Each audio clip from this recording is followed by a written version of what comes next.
Good googly moogly, ladies and gentlemen. We're live. We're actually live? That's it. Actually live. It's that easy. We don't fuck around anymore, man. That's pretty cool. It's beyond cool. Still repping Arizona, baby. That's where we are. Have you seen there's been a lot of camera trap photos of jaguars. They're starting to cross the same paths from Mexico into the United States that the drug guys do. Jaguars the cars? No. Jaguar is in the native North American giant cat. Yeah. We have, like, I guess, are they called pumas? Or they're mountain small, lions, yeah, they have the mountain lions up around us, but I haven't actually seen the jaguars coming out. Yeah, there's not that many of them, but they're starting to take photos of them on camera traps. Apparently, a long time ago, they were native species in North America. Now they're starting to make its way through your town. Excellent. Indeed. So, is winemaking season over for you now? Yeah, I just wrapped up. Had a good year. A lot of interesting challenges. A lot of stuff that came up that I wanted to try. Stuff that was going to give me a hard time, kind of give me trouble. Well, that's another perfect example of you just not fitting in a box. Oh, he makes wine. like you don't just dabble in it. You have a fucking vineyard, like a full-time set of employees, a vineyard. You produce an excellent wine, a bunch of different ones. Yeah. It's really good stuff. You know what you're doing. You just threw yourself into winemaking. Yeah, I mean, that's one of those, you could pretty much read the back of a yeast packet to figure out, like, what to do to inoculate fruit. But, to really actually learn how to make wine, you just have to dive in. You can go to, I suppose you can go to, a college to get all the nuances and be taught how to make wine with fear in mind. But just dive in and make it. It's not that difficult to get over the first basic hump of, like, the 101s of it. It's not that hard. Then, after that, then it's like the nuances, the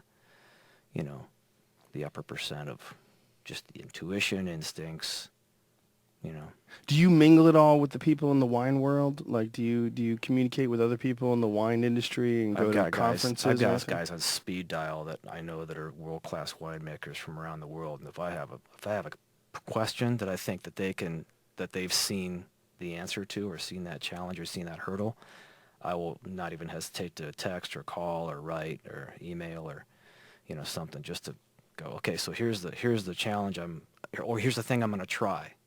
And based on, the kind of fruit that we get, because the fruit we get is not like you would get in Napa or necessarily get in New Zealand. It might be more specifically like Adelaide Hills, but not necessarily the Barossa. So there's different stuff. Parts of Spain, maybe. Parts of Italy, maybe. Do you do anything to your soil?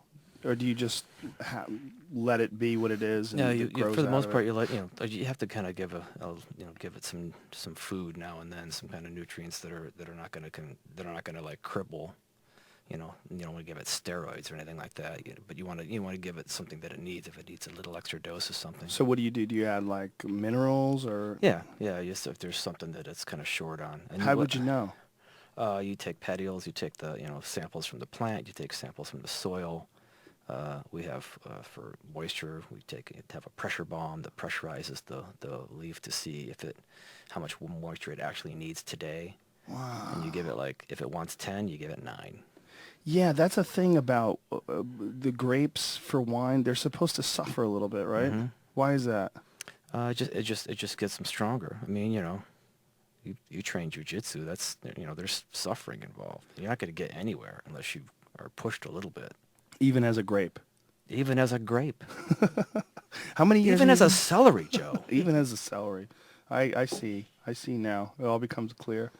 How many years have you been doing this now? I broke ground in around 2001, 2002. Made my first wine in 2004. I find that absolutely fascinating. I've never once heard of a rock star who decided to not just make wine. Like, I mean, I suppose Sammy Hagar has a tequila, right? Mm-hmm. How much is he really involved in it? Is Sammy out there harvesting agave? Is he pressing it and I don't know. think so. Okay. I don't think so. He's definitely not doing what you're doing, man. No. You're. I mean, because for me, I have my staff in the tasting room. So basically, if you come to Jerome, there's there's a staff of people that of course rotate. But we have Chris Turner's like my right hand man in the vineyard. I'm not a vineyard guy. I'm in the cellar. So Chris has his team of people in the actual vineyard making sure that they all have their finger on the pulse of what I'm looking for in the grapes to make the wine.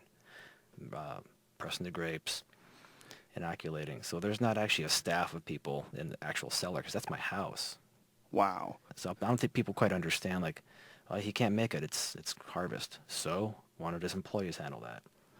There's, I don't quite think you've been listening to me. There's nobody in the cellar but me. I mean, we have a couple guys. I have a friend down the street that comes up and cleans up after me. I have a guy that comes out at the beginning of the season because I'll buy some new equipment that I don't know how to use. I go, Greg, make that work. He'll go, okay, I'll read the directions. We hate reading directions, so I'll just have Greg figure out how to make that go. How do you piece together a team? Like when you decide that you're going to start making your own wine, you get a piece of land, you decide where you're going to grow grapes, you decide how the fuck do you piece together a team to create wine? It's like anything else. It's hit and miss. You got to just figure out who has natural talent toward it, or is really or willing to do all the work, even if they're not even naturally. So you're 9 years into production, essentially, but 10, 11, 12 years into this project. Mm-hmm. Is this still challenging for you? Do you still enjoy it? Yeah, because every year that I'm making wine on my own, previous years, like from '04 up to about 2009, I had other people. I was kind of like looking over their shoulder and trying to be involved in doing it. But until 2010, like part of 9, but part of 10, until I was actually doing it myself. You're only going to learn that way, and so, that's just you just dive in, basically. Wow. And now, how many months out of the year does it take to do that, and then the rest you devote to whatever else? And anything else, yeah. Don't even look for me on August 1st. August 1st to November 1st, don't even look. I'm not around. I'm dug in. So for 4 months, you're gone. Yeah. Do you enjoy that you're committed to this like 4-month project that for 4 months you're accounted for? That's it. This is your life. Yeah, I mean it's nice to know that I'm going to be sleeping in my own bed. Right. And it's it's hard work. You're up at I'm up at 6:30, doing punch downs and just checking things out, make sure everything's not something didn't blow up or I forgot to seal something so it's leaking or there's just those tragic things that kind of happen in the cellar that you look over and the spout wasn't shut and there's like Pinot Gris pouring onto the ground. You're like, fuck. Bonehead move. Ran over and shut it. It's such an interesting idea, but I love the fact that you figured out a way as a musician to guarantee that you're home for 4 months. People don't know, the musicians or comics, that fucking road gets sad, man. It gets so boring, and it gets so weary. It gets grueling. Your body just like, as you go forward in time, there's no going back in time. And your back doesn't get stronger from the journey. It gets weaker. Yeah, especially the travel. We were talking about a guy that that had a blood clot from an airplane ride and was feeling like shit. And I was telling you how I flew back from England and got sick. The flights, every flight is like going on a bender. It's like getting hammered. Every one of them is just like just wrecking your body, like and skidding in the home plate. That was fun. Stumbling into bed. Not. Yeah, it's very, very weary. It really beats you down. So then when that's over, November's done, do you just chillax for a little bit or? Last couple of years, no, I would jump right into, doing some stuff with Perfect Circle, or if the guys are ready with Tool, we'd work with them, or maybe we'd go out and do some a quick tour or something. And that's only just to kind of, keep it alive, and because you've done some work that you need to kind of tidy up and do something with. So. And then between you add some jiu-jitsu.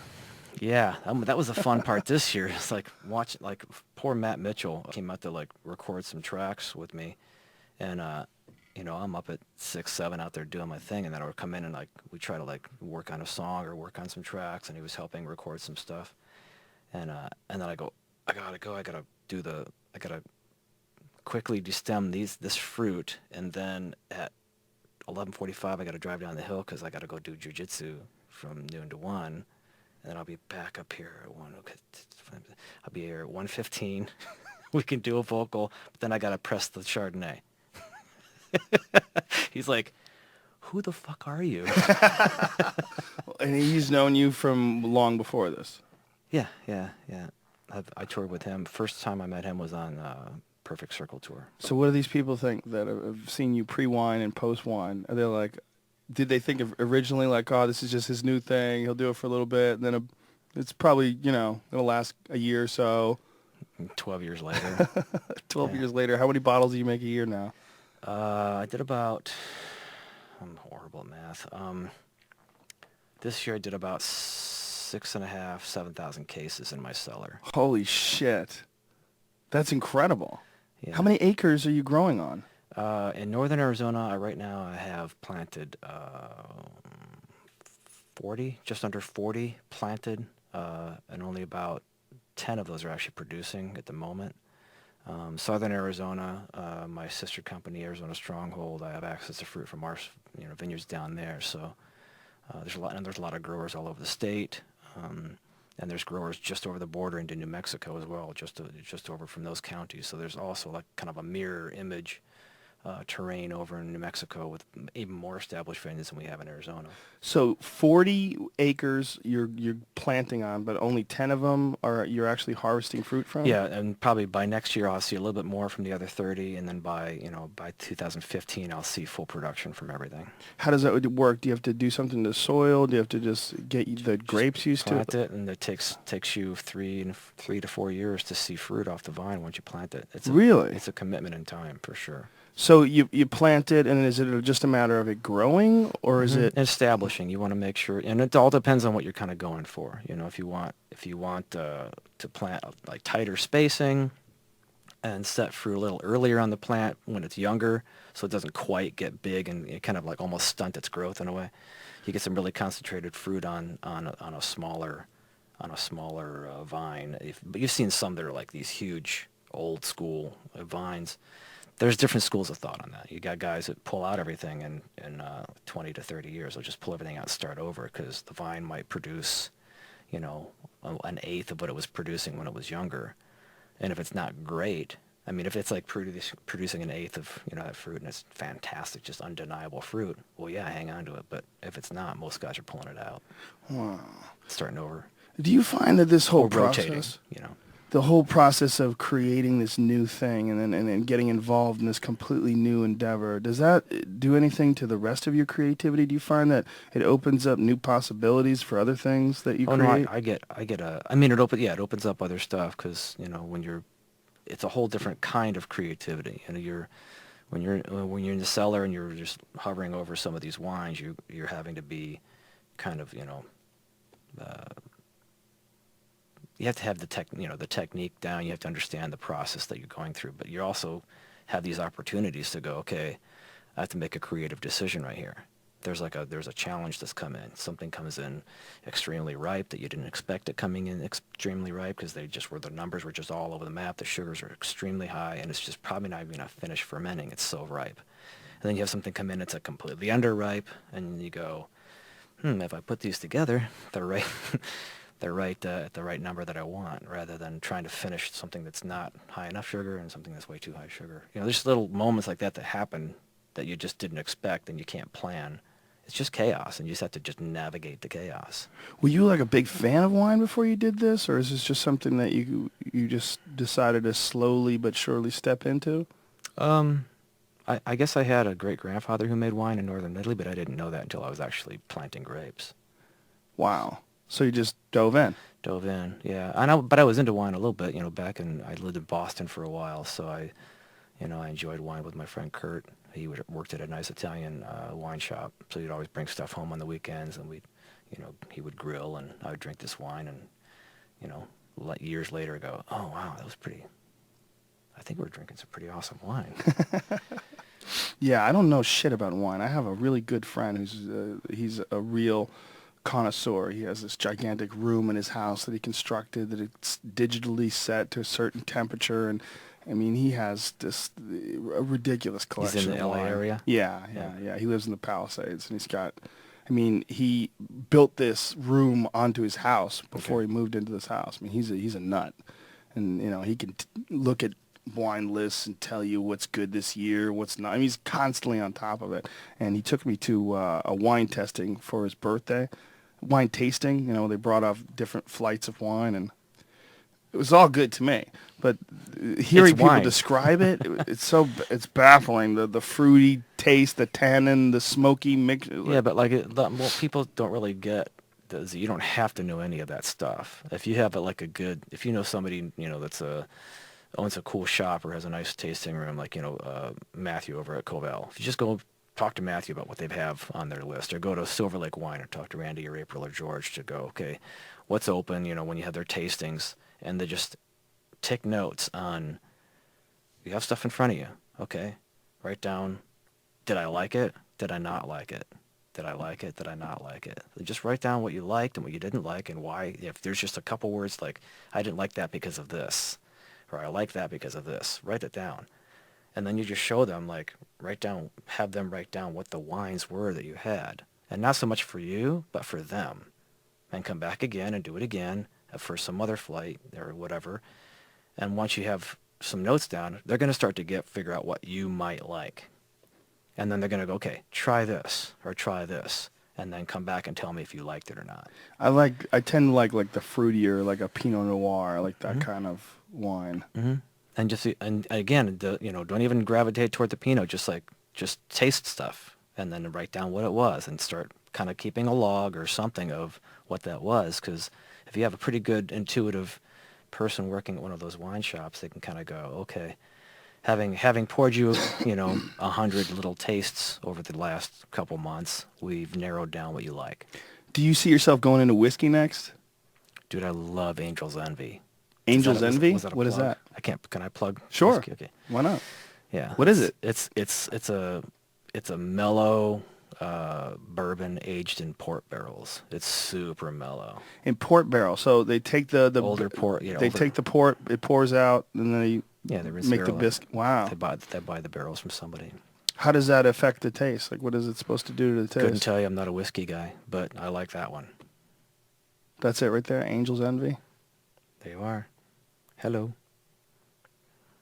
Do you see yourself doing anything else? Any other crazy ideas you have cooking in the back burner that you might get into? I cook a little bit, but I don't think I wouldn't go be a chef. I would probably open up like a, I could pizza see place you or doing something. that, though. I could totally see you becoming a chef somewhere. It started out, I just wanted to open up a restaurant. And then here I am. Wow. Who Yeah. wants pizza? And always in Arizona. Yeah, got a couple things up my sleeve in Arizona. Brick oven pizza place. Northern Arizona is pretty fucking badass. It's a Do you beautiful live near the place. mountains or? I'm near Sedona. Oh, okay. Yeah. Yeah, that's an interesting spot. Yep. A lot of weirdos in Sedona. You think? A lot of people. A lot of people believe in crystal power. Yeah. Those are the people you just reach up and grab their leg and pull them down to the ground. Yeah. Stay here. What happens to people? How does that happen where you get a spot like Sedona, for say, where it just people gravitate towards their healers, in quotes? I don't know. I can't. I have no answer for that. I have no answer for it either. I've always been fascinated, though. It's like, how does a spot like that come to be? Well, I mean, you can. If you've been into a decent sized city, there's always going to be a spot. Like, for example, in L.A. Okay, you got Millie's over on Sunset. What's in, that? In Silver Lake, Millie's Cafe, Millie's restaurant. It's a little breakfast place over on Sunset. It's always going to have a gathering of people in that spot. Yeah? It's like that I'm morning going to write spot. that down. I've never heard of it. Millie's. Millie's on Millie's. Sunset. Yep. Where? Um, Sunset and what, just Say Silver Lake? it's in Silver Lake, just this side of Silver Lake Boulevard. There's a where they lot of intersect. fucking cool spots down there. Yeah, a lot. But that's that one that just like, no matter what, no matter who owns that spot, there's always going to be people gathering in that spot for a cup of coffee or like some kind of, sunrise kind of event, a brunch. Yeah, even if it's not called brunch someday, just like something, even if it ends up being a donut shop, there's always going to be something there where people gather in that spot, and you kind of have to assign some kind of value to that energy you're talking about in Sedona to like those little, we'll call them vortexes. Right. There's some kind of gathering vortex at that spot. Well, I think a lot of People those wanna go there. places, especially in LA, they have this deep history of people returning to these spots, and then it almost gets like seeped into the wood. Places like the Comedy Store, Yeah. or you ever eat at Dan Tana's? No. Fantastic place. It's one of the old school restaurants in Hollywood. It's on Santa Monica, right near Boys Town, and it's this like super old school bar slash restaurant that hasn't changed the menu since 1966 or something like that. Cooks a fucking tremendous steak, has amazing pasta. The waiters all wear tuxedos. It's just one of those like super duper old school spots. That's cool. Yeah, and when you go in there, it's like a Cantor's Deli. You ever been to Cantor's Deli? Oh, yeah. Yeah, that feel, like, that place has been used, man. It's just it's in the, you feel it. Yeah. You know, you can't get that in a new I place. haven't been at Cantor's in years. It's a classic. That is a classic comic spot because it's open 24 hours a day. Yeah. We go there all the time after food or after shows. Yeah, because Largo's right across the street. Yeah. There you go. Yeah.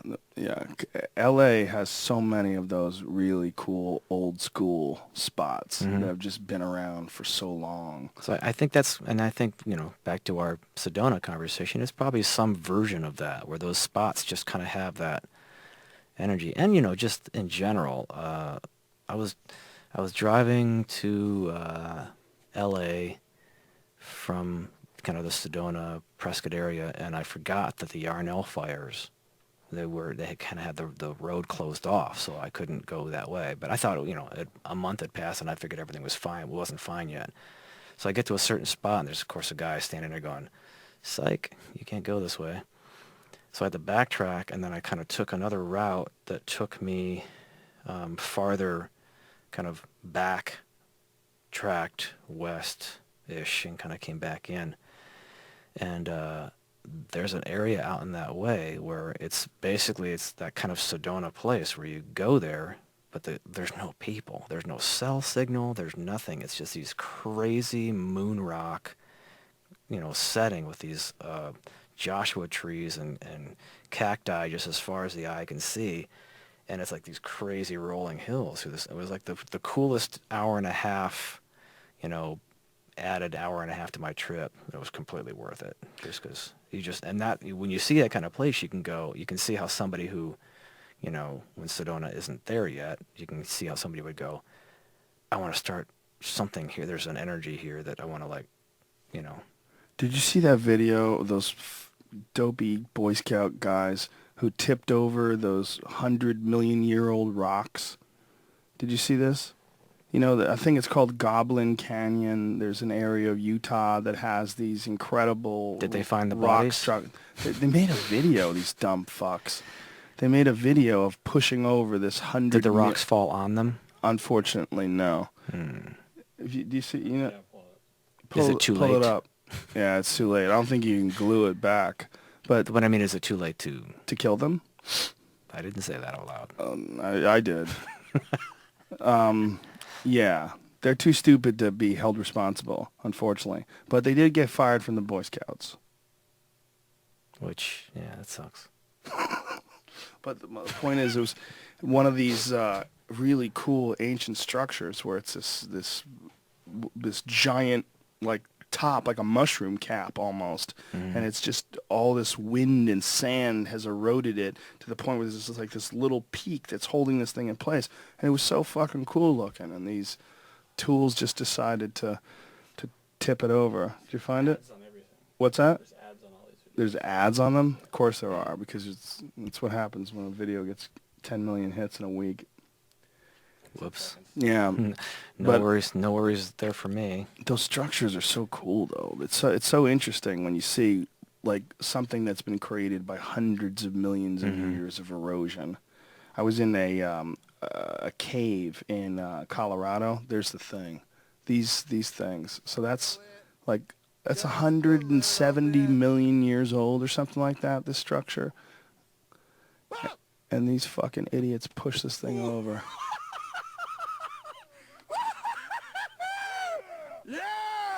I mean, it's like a Coen Brothers movie. We have now modified Goblin Valley. Duh. Goblin Valley exists with this boulder down here at the bottom. Muscles. You're hired. Here pushed it off. Yeah, cut it. So sad. But those things, that area, Goblin Valley, is another one of those sort of those spots where you drive through it, and it has such an impact. Where it draws so much idiots. interesting. Those fuckheads. Hopefully, people will learn from the reaction to this, and it'll never happen again. There's still a lot of really cool shit there, but Right. I one time went on one of those publicity flights for the Blue Angels. They took us. You go down to San Diego, and then from San Diego you cut across deep into the desert, and it looks like that. It has all these incredible rocks and weird formations and desert, and there's something badass about that, man. Is that the area? Yeah. There's a lot That's of those incredible. fucking things there, yeah. And it's all just wind and erosion. It's caused all this stuff. That's pretty amazing. Yeah, the desert southwest of this country has some really fucking interesting landscape and fascinating energy to it too. Yeah, I'll try to text you or email you with the exact area that it was that I was driving through. Cool. But you can basically make sure you bring water. Yeah, Because right. for some reason, if your car breaks down, there's no signal. You're not getting out of there. Yeah, what do? You have to wait for someone to rescue you. Yeah, wait for there's people out there that you go buy ranches and stuff. They're out in that area, but no. Yeah, that's when counting on humanity gets very sketchy. Mm-hmm. You don't realize how vulnerable you are until your car runs out of gas in the middle of the desert. Yeah. And you're like, oh, shit. Okay, this is not just a matter of convenience. This is a matter of we might dehydrate to death out here. Yeah. There was actually a mixed martial arts fighter, former UFC champion Evan Tanner, who went on this sort of vision quest in Death Valley and wound up getting disoriented, lost his water, and died. Decided he was going to go camping. Don't do that. Don't get all into the wild on people. Too late. Yeah, he did it. He died. No, that's not good. Yeah, it was definitely not good. But he was an interesting cat. He was the type of guy that, he was whether or not it was a smart move, it was a typical Evan Tanner sort of self-discovery type of a journey. And he did a lot of those, and most of them he came through, but some, this one obviously didn't work out for him. Mm-mm. He was a fascinating guy, though. Really interesting, very deep thinker, like a deep original thinker. It's just, these guys are always trying to test themselves, not just inside the cage, but in life, period. And for him, it was, I think, a bit of a vision quest to go out there in one of the most extreme environments known in North America and test himself or find himself. Yeah, I think, but when you're going to do a thing like that, you probably should prepare to be tested. Exactly. It's like the Into the Wild movie, the same thing. I mean, the movie's infuriating. The book is infuriating. The story is infuriating. There's a 7-Eleven right over there. Yeah, you don't have to do that, man. Well, not only that, if you're going to do that, Into the Wild shit, man, you should if you really respect nature, well, you should fucking prepare for it for a long time. You should really know what you're doing. Like, I am in love with these subsistence shows, like these shows, like these Alaska shows where these people, they live off the land and trapping and hunting and fishing, but they fucking know what they're doing, and they've been doing it a long time, and they have like cabins set up along the way, like in case they get trapped outside, they know that they just have to get a half a mile down the road and they can get to this cabin. There's dry wood inside of it. They can start a fire. There's matches. Everything's ready to rock and roll. And Over-prepared. Exactly. Duh. They're ready. I mean, they're in Alaska. It's 50 fucking degrees below zero. If you're a runner and you're like a semi-distance runner, like a 4-mile runner, or like a 10K or whatever, you do sprints and you do marathons for training. You do the extremes. Yeah. And you do it often and you do it well, and then you go do your race. Well, it's also, if you're going to, you really do respect that area, if you really do respect the wilderness, I mean, you got to prepare for it. You really have to prepare to respect it. It's the only way you can respect it. Because by going out there unprepared, You're disrespecting it. And it doesn't give a fuck about you. It doesn't give a fuck about your ego. It doesn't give a fuck how, a lot of guys might get lost out here, but I got a natural sense of the woods. It's not hearing that shit. It's not hearing that shit. No, no. It'll dry you out and turn you into coyote food. Yeah, it's going to school you, for sure. Do you enjoy the fact that there's like less humans out where you are? Do you feel that there's a benefit in that? Yep. There is, right? Yeah, absolutely. I mean, it's all a matter of perspective, and I guess it's a microcosm, macrocosm kind of situation where if you're in a big city like this, you're going to see a cross section of a certain kind of people. My friend Todd, that I was just talking about talking in reference to just any kind of infrastructure or hierarchy. You got your 10% that are kicking ass, you got your 80% that are just kind of coasting, you got your 10% that suck. So you're going to end up, if it's LA, or if it's like a 400 population town, you're going to have similar percentages. There's going to be 10% that care and know what they're doing or want to know what they're doing, and then 80% that are just there, and then 10% that you just want to run over. That's the one good thing about being in a place like New York City or LA where there's a large population is there's the 10% is a larger number. And you can cultivate a good group of them. And yeah, but you have to go out and find them. Yeah. You got to find them, you got to keep them close, and you got to feed off of each other. And then hopefully encourage some other people, perhaps that are in the other 80%, to break free. Maybe tip the numbers a bit.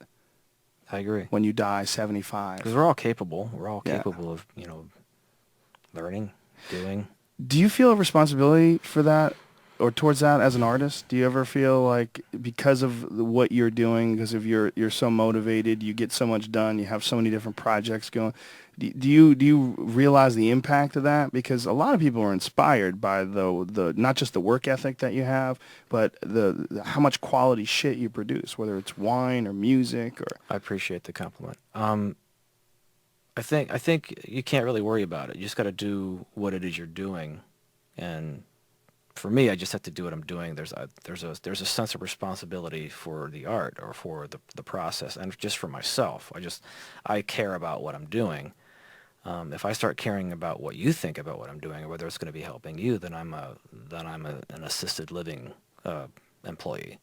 You said something that was very unpretentious, but had the potential to be massively pretentious. But it wasn't, because you were being honest. And what you're saying is that life is too short to not create with every breath you take. Right. But you when you said it, the audience cheered. It was a real moment. They recognized that real moment. But God damn, the wrong person could say that, and you're like, well, you just shut the fuck up. Create with every. Oh, please. Yeah, you get that all the time. Yeah, but you really mean it. If you really mean it, it is inspiring, and that's where the cheer and the audience comes from. Yeah. People fucking love that. They love when someone is like motivated to make shit, motivated to put out art, motivated to test themselves creatively. It's exciting. I have a lot of people around me, especially just within the music, within the film, within the animation, like all those things, but especially in the vineyards and the restaurant stuff. I see people that are just every day. Just like I'm inspired by their work ethic, and because we were talking about a restaurant, like that's not a whim. That's not something you can kind of just start on a whim and not expect to be responsible for keeping the boat floating. That's like there's a restaurant in Arizona called F&B, Pavle and Charlene, and just watching what they go through. But not go through. That's the wrong way to put it. But like just their process, and their motivation and their fire, and their drive. It's very inspiring. And then a lot of the winemakers that I know in the state as well. You're watching them go through their changes, and you're watching them go where they discover a new thing about a new potential of what they can do and how much better they can make it, and you just see that process. It's really inspiring. Do you watch any of Anthony Bourdain's TV shows? Mm-mm. Do you know who he is? Yeah. He had the No Reservation show, and now the new show is His wife trains with Henzo. yeah. His wife's good, man. That's I saw their kid training there when I was there last. Isn't that hilarious? Yeah, she's Awesome. badass. Yeah. She's at the fights constantly. I've never actually met Anthony, but I've seen some of the shows. But He's a great guy. I heard he has a new one that's kind of fun. Yes. What is it called? Parts Unknown? Yep. Parts Unknown? Yeah, and it's basically the same show. But this one he has more control of, and now it's on CNN. It's got a bigger budget. But the show, the one that he had on the Travel Channel, was the first experience that I had ever had with chefs. Like, I knew that I like good food, and I kind of understand that it takes a special person to make good food.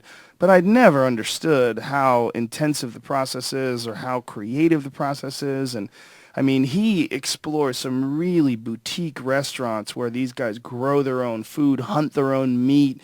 And there's one place in Spain, I think it was. I think it's closed. It was called El Bulli, where this guy was, this head chef was this legendary guy who brought in all these amazing chefs, and they would just create these fucking intense works of art, these small plate works of art that were just so unique and inspiring. It made me want to write jokes, you know? Maybe want to expand my comedy routine, you know? You know, but at the same time, they're as intense as they are about those unique dishes, you'll also catch them eating a bowl of popcorn. Yes. Yeah, why not? Well, Bourdain's a big one on street food. Yeah. He loves, like, street tacos and shit.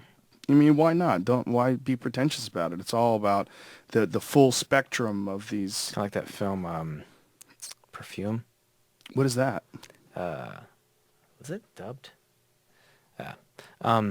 Intense movie about this guy. It's got a Perfume, A Story of Murder, I think is what the title is, right? Is that right? Yep. And it starts going off about this child who was born in poverty that had such an incredible sense of smell.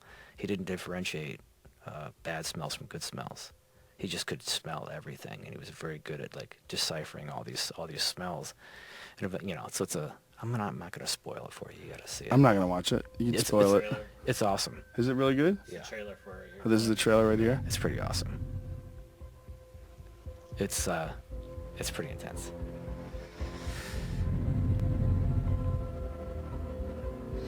Dude's a creeper.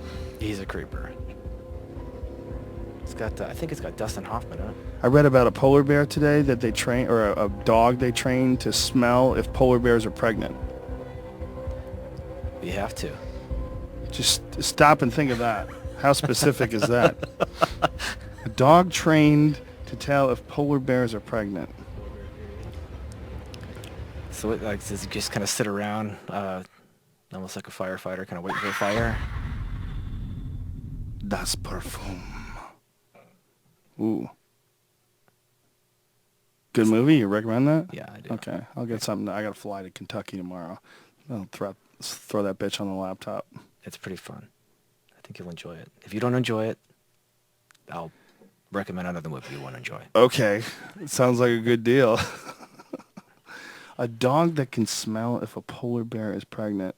They say that the best way to describe how good a dog's nose is skunks. Because that's the one time where we can smell parts per million.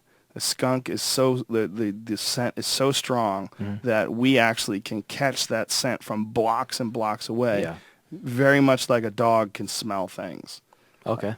Yeah, which is pretty an interesting way of exploring the idea, because otherwise it seems like intangible. Well, when we have javelina around Arizona, and as soon as the javelina are coming anywhere near the vineyard or near their yard, the dog is up. Yeah. He can smell them already. Well, they're scary animals. Not even in the yard yet, and they're up and they can tell. Those are freaky things, man. You ever seen when they hunt javelinas? It's pretty intense. Well, they're one of the few animals that when you call them, they come running. Like if you make a sound like an injured animal, they don't sort of like sneak around or try to Dart. They come running straight towards that sound, and then they realize there's a person there. They yikes! They haul it and turn around and run the other way. but they supposedly taste great. They taste like very much like a wild pig. Yeah, but you know, it's one of those situations where if you don't field dress them properly, they've got some weird glands that'll just ruin all the meat. You cut the wrong gland and it's done. Yeah, You ruin the meat. probably the tarsal glands. Yeah, they're stinky fucking animals. But they have to be, man. They have to be wild, hardy bitches. They're living Yeah. out there in the desert, man. That's what they look like. Just like a freaky, small, wild pig-looking thing. And people keep telling me that they're actually have more in common with a rat than Yeah. a pig. Yeah. But that looks like a fucking pig to me. Yeah, it So- looks like a pig to me, too. But I guess a rat kind of looks like a pig, too. They're just small. I have no desire to eat them, so they must not be a pig because I love a bacon. They apparently taste really good. They taste very much like pig. Wild pig is supposed to be the best. I've never had. There's got to be some wild place in LA boar. that serves javelina. Some place in LA has to serve a javelina. You would assume, right? Let's find out. I bet it's really hard to get commercial javelina, though. You know, you'd have to hire hunters to go out and get it for you. What kind of a supply could you actually get? What's that place that's up in like Malibu? It's like that kind of game restaurant. Oh, yeah. The Saddle Peak Lodge. I wonder if Yeah. they have it. I don't think so. I was there recently. They have like elk and venison and things along those lines and pheasant. I don't think they have javelina. That's pretty freaky. You got to go to like New Mexico to get Yeah, let's javelina. call them and say, step up. Man. Yeah, call them and say, listen, man, I'll come in if you have javelina tacos. if you have polar bear period sniffing dog steaks and javelina. There was a website that was selling exotic meat from animals like lions. They were selling like lion meat and also Javelina Cantina. What is that? Sedona, Arizona. Oh, did they really sell javelina there though? Probably not. No, that's like a Fridays. That's a TGI Fridays. But for, in Arizona, it's more like a Thursday. they take a day off early, a little more laid back, a little longer weekend. It's hot. Yeah, it's hot as fuck in the summertime, man. And then you got that Sheriff Arpaio dickwad. That sheriff, you know who that guy is? Mm-mm. You don't know who Sheriff Arpaio is? Mm-mm. You guys have the most controversial sheriff in the entire country. Down south around Tucson? He's the guy that puts everybody in pink underwear and pink jumpsuits and has the men stay outside in tents, no air conditioning. And that's bad? Makes them work. It sounds like college. I think there's more butt fucking than regular college. Oh, okay. I think it's he's just this really controversial conservative guy. Yeah, see the photo of Nice. these guys. He puts them in this clean and sober, I guess. He had Mike Tyson in one of those. Apparently, arrested him. And didn't get knocked the fuck out? No, I mean he's pretty insulated by the time you get to him. Yeah, so quite a few people with guns in the way. True. But he's famous for sort of representing Arizona, and then We have a lot of those people. like the governor, that Jan Brewer chick. She's one of the few people that I've ever seen like give a debate where I was like, I could be a governor. I was listening to her talk and I was like, I could do right. that job. All I right. could definitely beat her. George Bush wasn't enough? You had to No. wait till you heard Jan Brewer No, speak? I don't think I could be president. I have too many skeletons. But I could be a governor. I could totally. They'll let you get away with a few skeletons if you're a governor. True. I mean, none of them are bad. I've never done any real crimes. I don't have any bodies or anything like that. It's a little drug use be questionable. I've said a few things. Said a few things might come back to haunt me, but nothing. But I watched her give debates, and I'm like, oh, this is hilarious. And then she won.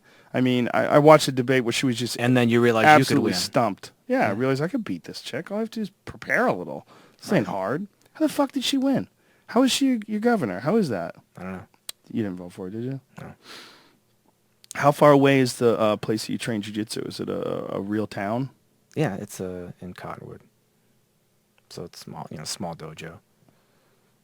Brazilian Jiu-Jitsu, it used to be one point in time, it was super hard to find a good Jiu-Jitsu gym. Guys would buy like VHS tapes and train Right. each other, and now it's so amazing. There's so Yeah, many there's black guys belts in all across the Prescott now. country. There's guys in Cottonwood. I think there might be guys in Sedona, but there's definitely guys in Prescott and Cottonwood.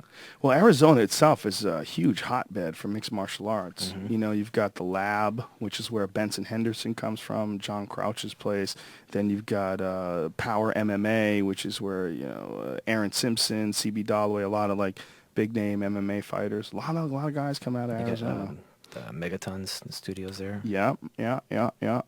Yeah, it's really interesting how that sport has is opened up the door for even people that want to compete in MMA, but people that are just interested in exploring martial arts. Mhm. You know, the amount of legit martial arts schools is probably at an all-time high in this country now.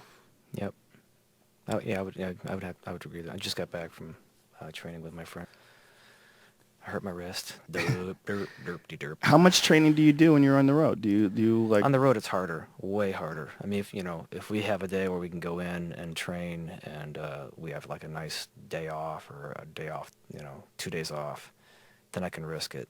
But, to go in and just, there's what time, when would you do it Right. on a show day? There's just no way. But you've been involved in one form or another, at least peripherally, in martial arts for a long fucking time now, right? Yeah, I saw a photo of you with BJ Penn back when, Yeah. he was like a purple belt. I got injured in like 2003 or 2002, actually before that, and then it just kind of compounded, and then I had to just stop around 2000. That was the back thing, right? Yeah. This is what I got drawn out of my blood. This is what pushed me over the top and gave me the flu. I'm going to pull this up for you. You can see this fucking ridiculous amount of blood they sucked out of my body. That's Come on. Yeah. Jello shots. Let's go. Yeah. That's what they take and heat up and then spin in the centrifuge, and I'll let you know how it works out. But I've been dealing with a back injury for the past altogether for about four or 5 years now, but pretty bad over the last year and a half, on and off, and started to get like numbness in my hands and things along those lines, where I was realizing that my nerves are getting impeded and smushed, and Right. I realized I had to do something about it. So I don't have any of the symptoms anymore, but this is supposed to do an amazing job. You did that here? Yeah, I did it in Santa Monica. Okay. Well, they do it in Germany, and that's where I was going. Dana White has been going over there for. He has Meniere's disease, which is something to do with the inner ear, and it makes vertigo and tinnitus. He gets like this ring in his ear, and like literally can't stand up, loses his balance. But the guy who developed this process in Germany trained a bunch of other doctors, and now they're doing it in Santa Monica as well. So I just went in today. You're my guinea pig then. I'm in. I just got the first injections today, but I'm with you. Old dudes with back problems. Salute. Hey. So one thing that does suck about training is that your body's your vehicle. It's not a race car. It's this fleshy. Well, just in general, wrestling and jiu-jitsu, it's just brutal. It's not, it's not just going into a gym and there's a direction that this weight machine moves, and that's it. Yeah. It's every direction. That's why it's so critical to find good training partners, just like we were talking about cultivating good friends. Cultivating good training partners is another one. Like there's a few guys at 10th Planet Jiu-Jitsu that I know I can count on to not spaz out, to be technical. And I'm still learning that, even now. It's like I'm so used to my wrestling background where it's like go, Yeah. go. And I'm having to go slow, slow, slow. Yeah, if you ever watch like really high level guys go at it, one of the more fascinating aspects of it is it looks like there's very little effort being applied, especially when they're sparring. A little bit more so when they're competing. When they're competing, they're going after it. But when they're sparring, like a lot of times these guys are just sort of rolling around, it seems like. They're flowing. It's like walk, sprint, walk, walk. Never give the guy a position where he could sprint to the finish line. Always make him, he's got 4 or 5 steps before he can sprint, because a regular person won't see the difference between that, between the the just what looks like casual rolling, and even though they're casually rolling, he's always going to be 2 or 3 spots away from the finish line. It's chess. Yeah, it really is, and that's something that I found. Like we were talking about things that inspire you creatively. I get inspired by people who have a lot of discipline for jiu-jitsu. I get inspired by people that are, constantly creating and putting a new slant on that. And that jiu-jitsu is very much an art form. I mean, the word martial art, it seems wrong to people that don't participate in it. Like the word art seems like the wrong thing. But when you do it, you realize, like, if you watch it, and you see, if you have an aptitude for it, you understand it, and you see what's going on, and then you watch someone who's really good at it, it becomes beautiful. And then it does become an art. It is something, not just an art as far as like something creative, but an art like as in something visually beautiful. And very, very inspirational, man, I think. And it's also another one of those things that I think, like creating wine, like putting together a band, like putting together a comedy act, like writing a novel, like these things that we do when we put our thoughts and our creativity into something, they sort of, they don't just exist in a vacuum, but they sort of enhance all the other aspects of our life too. I agree. Yeah. And just in general, I mean, there's that whole just physical aspect of making the blood go through your system and being in shape. You start thinking more clearly. You're more creative. You can kind of solve puzzles better. If I notice if I just need a break and I just start slouching off, it starts to kind of compound if I don't get back into something, walking, running. No jiu-jitsu. doubt. Do you ever fuck around with yoga? A little bit, yeah. I need to do more. That's one of those things that I just feel like that's the on the to-do list that I just keep being embarrassed about having to put it on the next to-do list. Yeah, that's one of those things that everybody always says too. I need to do more yoga. Like we talk about yoga, and oh god, I need to do yoga more. It's an absolute embarrassing reality. I have to do more yoga. Yeah, I have a couple good DVDs that I slap in the laptop on the road. That's a very satisfying thing to do, to work out in a hotel room completely alone and do just a whole yoga class through a laptop. When you get through it, it's a real feeling of accomplishment, because I could have just ate Doritos and watched TV instead. Which is what I did last night. Yeah. It was actually Swedish fish. It wasn't Doritos. Swedish fish? Those are rare. When you have those nearby, it's really tough to say no to them. That's what I'm saying. You're like, ooh, Swedish fish. I can do yoga, or I can have these. Well, you could do both. I watched that new Riddick movie. I saw that. Ba-boom. I saw that with my daughter. She was looking at me like, what the fuck did you take me to see? I'm like, I'm sorry. It's so awful. I watched so the bad. whole thing. It's so bad. I watched the whole thing. Yeah. And just laughing at myself for watching it. The craziest thing is the first one was really good. And I tried to explain that to my 17-year-old after we saw it. Which one? Like, the first one was good. Near Dark. Mm-hmm. It was a good fucking movie. It was That is scary. a good, scary science fiction movie. Mm-hmm. But somewhere along the line, what is this, number 4? Is 4, I think? I can't it's tell you fourth how many one. times I've watched Chronicles. There's something going on now, man, with science fiction movies where there's so much CGI and they can get away with doing so much on the screen visually that I'm detached. I'm not feeling like I went to see Star Trek, the last Star Trek one, Into the Darkness, whatever the fuck it was. And I was like, this is just a bunch of things happening. I have no connection at all to any of these First people. one I was pretty connected with. Not bad, yeah. But the last one was just like, just a series of things happening in front of you where you don't give a fuck. Right. It's just, they're almost.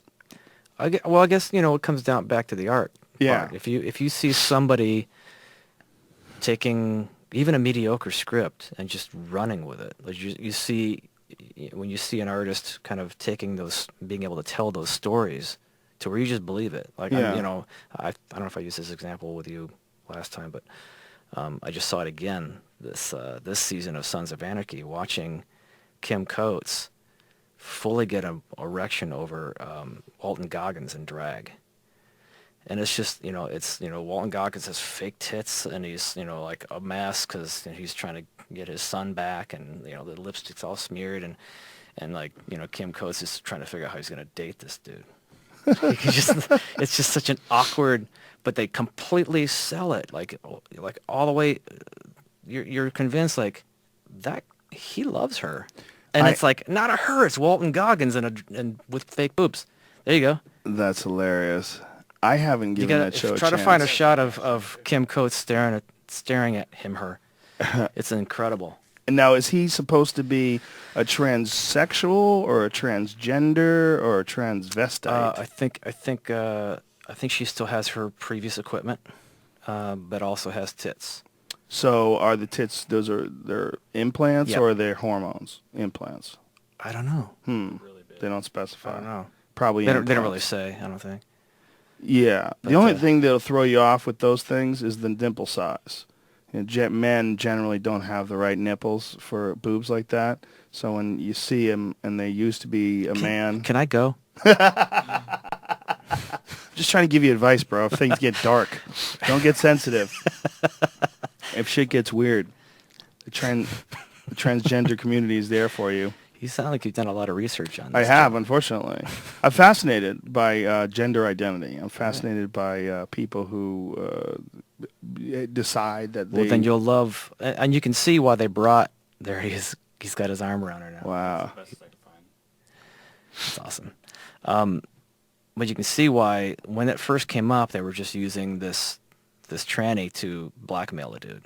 Mm-hmm. And even in that scene, the character Tiggs, Kim's like, just was so distracted by what was like, they were supposed to just be doing his job, and he was so fascinated with this person.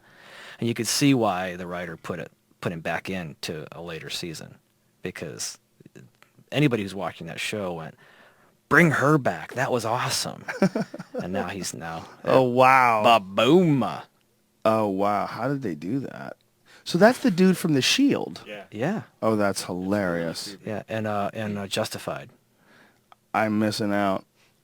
I need to start. He's one of my favorite actors. Right But there. aren't they? He's a great actor. That dude can act his ass off. He was fantastic in The Shield too. Mm-hmm. Aren't they on like what season? Like 6 or 7? Yeah, I can't catch up now. It's too late. It's just daunting. It's too much work. Sons? Yeah. I don't know. I don't. Do you watch anything else on TV that's stupid? No, because I'll watch all kinds of stupid shows, but I'm always looking at, like, if I find out there's an actor that I like in a thing, I want to see how they're dealing with the puzzle they've been dealt. That's kind of like why I'm even watching it. I just want to see The craft of... Or you hear a rumor of, like, watch this fucker unravel. Like, because you can, so this particular actor is having some issues, so you'll want to watch the show to watch if you can see if you can get a whiff of the crazy coming off them. Like what do you mean? Like, Yeah, maybe they're getting into pills or something, and kind of like, and just seems just trying to hold it together. And you can also, like, 2 episodes later, there's like a new character that could potentially take over that person's position. oh, that's funny. So kind of building it into the script to go, okay. So you add the background. You add Yeah. a little flavor. Yeah, just to see how see how that's going. Well, that's a common issue, especially the pills. Yeah. These poor fucks. Yeah, and it's hard to I have a lot of friends that go through that kind of stuff, and that's one of the hardest things to get out of your system. You probably rather, you're better off trying to get off heroin, because the pills just go deep. Yeah, well, the pills essentially are heroin. I mean, that's what they are. They're opiates. And they just do damage, Yeah. major damage. And they prescribe them like they're giving out free gum. I mean, it's amazing how many people are on prescription painkillers in this country, and how many of those painkillers are opiates, and how many of those people are addicted to those opiates. We're fucking weird when it comes to that, man, without a doubt. That's one of the most disturbing aspects of our society, the amount of pills that people consume. It's dark, and when you see someone that And it kind of started like about a generation before us with the Valium. And all of a sudden, Sure. The Rolling Stone song, Mother's Little Helper. Yeah, she goes running for the shelter. Yeah, that's when they first found out that you could live a shitty life and get through it with some sort of medication. Mm-hmm. And just medicate yourself and dull the angst and dull the desire to free yourself from this fucking hellish existence and Or just go do something. You could definitely do that too. Just go do something. Yeah, I wonder how long it's going to take society to figure that out as a whole. So that'll be a thing of the past. Do something without expecting to be compensated for it. Just do it because you want to do it. Yeah. No, that's great advice. For some people, I think they have a hard time finding something that they actually enjoy doing too. Well, you're so conditioned to want stuff and to have, the fluff around it from the glory days or whatever. You forget to just, work harder for less. To just enjoy what you do. You have children now. I have a son. What is it like seeing someone who you created, who's about to enter into this crazy world as an independent? Well, he's way smarter than I am, so there's I don't have any worries about him finding his way. He's intuitive. He's personable. He is good at understanding social dynamics, but he's extremely smart. He wants to go into chemistry and biology. But he's also an incredible cello player. So wow. I guess part of it is my parents my dad is just a very active person, very smart man, and healthy. And so when I see him, when you kind of know where you've been, you know where you're going. So right. I have a feeling that just having my son see what I did, see what my dad has done, he has a good compass, good navigation skills. Yeah, the only concern that I have, the big concern, is that children today are growing up with so many more variables than we ever did, and also much more potential for quicker learning because of the internet, and with that, again, more potential, more possibilities, more variables, more things to think about. It's like more that could potentially be overwhelming. Right, and I think most kids are. I think there's just my father was a high school teacher, and by the time he retired, it was basically because they kind of pushed him out to get into a new person who wasn't going to question the curriculum. He was very adamant about making the people who came into that classroom, you had to make an effort in his classroom to pass the class. You couldn't coast. It wasn't anything. It was like a multiple choice question. You were answering the questions, and you had to know the material, and you had to be on time. You had to put in, over the course of the year, you were also doing homework and coming in with completed thoughts that counted towards your grades. And if you didn't complete all aspects of that in his class, you didn't do well. Yeah, if there's any one thing that you can instill in a child that's going to guarantee them a healthier existence, is an appreciation for work, an appreciation for accomplishing things, setting and accomplishing goals. So few kids are ever indoctrinated into that sort of the way of life. We didn't get to school unless he got up at 6 a.m. and snowblowed the driveway in the winter. We weren't going to work. Where'd you guys live? Boston? Michigan. Yeah, I lived in Boston. Same sort of situation. Oh, yeah. But we had, our driveway was almost a quarter mile long. So if we didn't snowblow the driveway, we weren't getting to the main road that was hopefully plowed. A quarter mile? Of snowblowing. Holy shit. Well, luckily it was snowblowing and not shoveling. Yeah. Motherfucker. Yeah. A quarter, and you're dealing with some serious snow up there. Yeah, because it's on the Lake Michigan side, so you get a lot of wowie. God, it's fucking cold. My senior year, we had 7 days of school in January. What? That's hilarious. The blizzard would hit on Sunday or Monday, and boom, done till Thursday. Tell me, though, how awesome were snow days growing up? That's one thing people in California, Arizona. HBO, Mountain Dew, and red licorice. Bam. I used to look out that window, and if I saw like a foot on the car outside parked, I'd be like, "Fuck yeah!" And then you would call that number. There was a number. They would, they would list off the different towns where school was canceled, and if they got to Newton, I would go, "Fuck yes!" It was just this huge free day. Yeah, that was a beautiful thing. And it was also the thing that I really appreciated a lot about growing up in a really fucking cold place. Despite, uh, on top of learning that, you know, there's a good to having really fucking cold, snowy days. And that's you really appreciate the sunny days with a different vigor, you know? Seasons. Yeah, but there's also the quiet.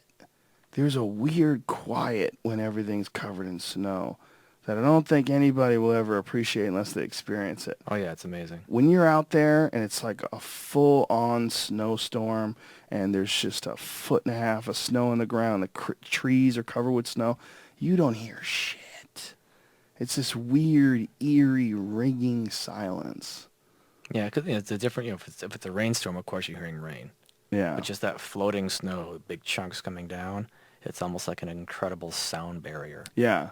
Just Yeah. absorbs everything, and you're such like an isolation tank. Yeah, you hear like every now and then you hear like a car in the distance trying to get out of a driveway.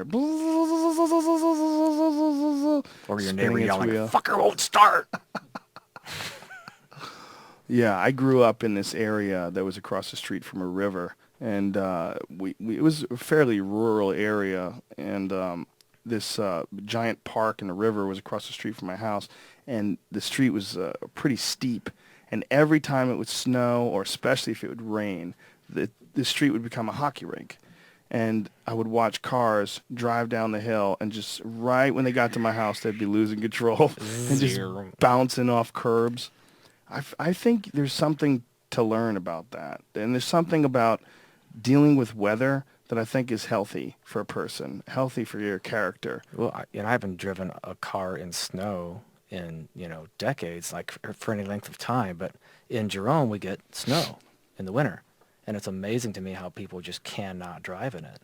Yeah. And we get it every year, a little bit, sometimes a lot more. But having to I immediately just get in my Jeep and I go up to a point in the town where it's the problem spot and just park and wait because there's somebody that can't get up the hill or around the bend because they just can't understand not to slam on the gas. So you park and wait to help people? Yeah, because Really? they're good. Because I'm helping. I'm not. Don't. I'm not. There we go. This is that one of those ones where they do the crash thingy. Not because I'm like some kind of helping hand type Jesus, guy. Look at this. Oh, Jesus Christ. That guy's getting doom. The cool thing about accidents in the snow is they just sort of bump into each other and slide around. Mm-hmm. There's no one's glued onto the ground, so it's not the same kind of impact. Right. Well, I go up there to help them out just because I know if I don't, there's going to be like 20 cars behind them that can't get where they're going. So it's just more a matter of like bringing a plunger to the shit show. There's a certain amount of camaraderie too about when things like that happen, snow, and people have to help push people's cars out of spots and things along. That's another thing that people don't deal with in L.A. The lack of weather in L.A. is, I think, one of the reasons why people are so cocky. Because they never get humbled. It doesn't even fucking rain here. I remember after the earthquake in '94. It's just when I moved here, in '93, whatever it was. I moved here right after that happened. And I remember people were so nice. They were so humble. It was a weird thing. It was like it brought people together for a little bit. That was a strange experience to be, I was all, like Steve Martin the jerk out in the backyard with my dogs in front of me, like hearing the trees just like creaking around and all the car alarms, like a symphony of car alarms going off. It was crazy, like hearing the glass shatter everywhere. Yeah. Freaked me out. Yeah, I missed it. I came right after it happened, but I got caught in one of the bigger aftershocks. I was in an apartment on North Hollywood, and my apartment moved around. The best way I could describe it is if it was a refrigerator box. It just went side to side, side to side, side to side. Like it was made out of nothing. Mm-hmm. And I was just going, holy shit. Were you up by like Lancashire, Vineland, and Camarillo right there? Yeah. That's where I was. That's where I lived. Oh, no kidding. Right behind the Blockbuster there by the Firestone. Yeah, I was like I guess it would be just east of Laurel Canyon, like deep down like Moore Park. I was on Moore Park. Yeah, you weren't that far from me. Yeah, that fucking thing I was was just... outside nude with my dog as a merkin. Freaked the fuck out. Yeah, and there was that feeling about like Los Angeles then, where people were humbled. You know, they were like a little nicer to each other, and I felt it again in New York right after September 11th. Mm-hmm. I remember I lived in New York in the early '90s, and then when I went back to New York, I remember like California. I'm thinking that people in California were like a lot more mellow and nicer than people in New York, and people in New York always had that sort of hard edge to it. But when I went after September 11th, that edge was gone. There was this warmth to people in New York and a friendliness that I hadn't ever experienced there before. I was like, this is really interesting. I'm like, there's a real tangible positive impact that this tragedy has had, is that people are appreciating each other more. People are Silver appreciating. lining. Yeah. Yeah, I think, you know, it's almost like people need perspective. They need to see negative to appreciate positive. You need to see those shitty Michigan winters to appreciate a good summer day. Mm-hmm. In California, every day is a great summer day. Today was a great summer day. It's fucking November 4th. It's 82 degrees outside. You know, we're a little spoiled when it comes to that. Mm-hmm. People need nature. They need to see it. They need a fucking rainstorm to just kick your ass, just to let you know, like, this fucking thing can come down on you at any time. I've no point. That's where it ends. I liked it. It's true though, right? I think that's the one curse. It's almost like being born rich. You know, you never have to deal with adversity in California. There's a lack of appreciation for the fact that you're actually on a planet, that you're actually a part of nature. Yeah, there's no seasons here, so you don't really get the chance to see that change. So, what a perfect place to put the factory of all things fake, you know? I mean, if you really wanted to think about a great way to fuck up a culture, right? You know, just take a spot where the weather never changes and then put cameras on people and pretend they're interesting. Pretend they're amazing. Give them lines to say that they're way too fucking stupid. Oh, yeah. Convince them, give them cocaine, give them tons of money for pretending. Confuse the shit out of everybody. Right. Make it so that they get in line first at the clubs. Everybody lets them in. They throw velvet carpets down and they walk on them and everybody cheers. Confuse the fuck out of everybody. Right. This is the spot. And by the way, it never rains. And it never rains. Rained in Arizona this year. Did it? Yeah.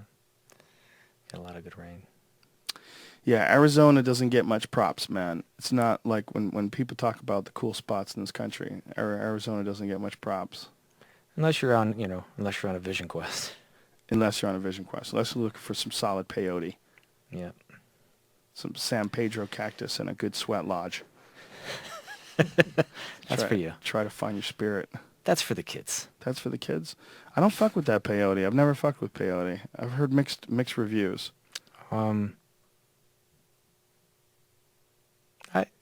Maybe. Maybe?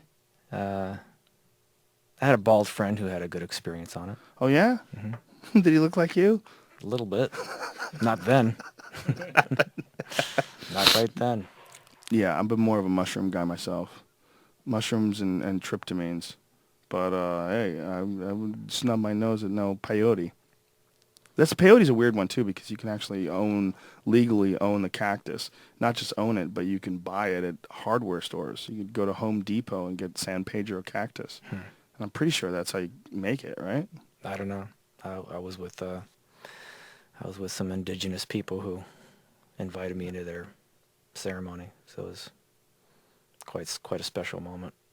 Yeah, I have no personal experience, but I have one friend that did it and said that he was in an apartment building and he was listening to people talk that were easily 5 blocks away, and he was listening to every word out of their mouth, and he couldn't believe that he could hear it, but he was absolutely sure that he could hear it. God bless him. God bless peyote. He woke up with one of those orange cones stuffed in his ear. I don't think he did. No, he woke up trying to figure out whether or not it was a dream. You know, that's the problem with those hallucinogenic experiences. Even if it's an incredible beneficial experience, there's that wrestling match where you're like, was it real? What was that? and I try to get people to look at psychedelic experiences as this way, like whether it was real or whether it wasn't real, the experience was exactly the same. So if you took mushrooms and truly did go to another dimension and communicate with ultimate knowledge and tune into the love of the universe, tune into the frequency of life and of progress, and or whether it happened in your mind, it's still the same experience. Right. But I would, if people are going to do those things, I think it goes back to what you were talking about before about understanding, preparation for this thing you're going to do. Having respect for it too. Yeah, having absolute respect for it and understanding what you're getting into and understanding when you get, wherever you go, understanding how to handle just a kind of finding a center in yourself that can kind of handle what it is you're seeing and try to stay out of fear. Stay in the moment, stay away from fear, and just prepare. If you're going to do those kind of things, just prepare for the journey. Prepare for the journey and learn how to let go. And if you are going to do those things, do it hopefully with somebody who knows what the fuck they're doing. Because if you start messing with that stuff and neither one of you know what you're doing, you're both going to be under that fog of fear. Right. You're both going to be terrible. But if one guy's like, dude, trust me, I've been here before. I know how to get out of this neck of the woods. Right. You're going to be okay. Right. How much benefit have you had personally from psychedelic experiences? I didn't really do a lot of it compared to people that I knew that did a lot of it and didn't make it out. Didn't make it out? Yeah, there's a lot of guys, you've met them, you've met those kind of people that they didn't quite make it out, and it's kind of twisted them for life. How many people do you know like that? Dozens. Really? Yeah. Holy shit. They're never going to, just because of the whole nature of how it breaks down some of those barriers between your left and right brain, metaphorically, just how you think about your creative processes. They can never quite get their feet back on the ground to understand what it means to actually do a thing, rather than just, imagine a thing. So you know dozens of people like that? Mm-hmm. And what was it? Was it like a series of trips, or was it like... They just did too much. Too much, too long. Just lived in that world for too long? Yeah, that is and a didn't problem. prepare. Again, didn't prepare for what they were going to do and see. And McKenna always had the best advice when it came to psychedelics. Large doses infrequently. Right.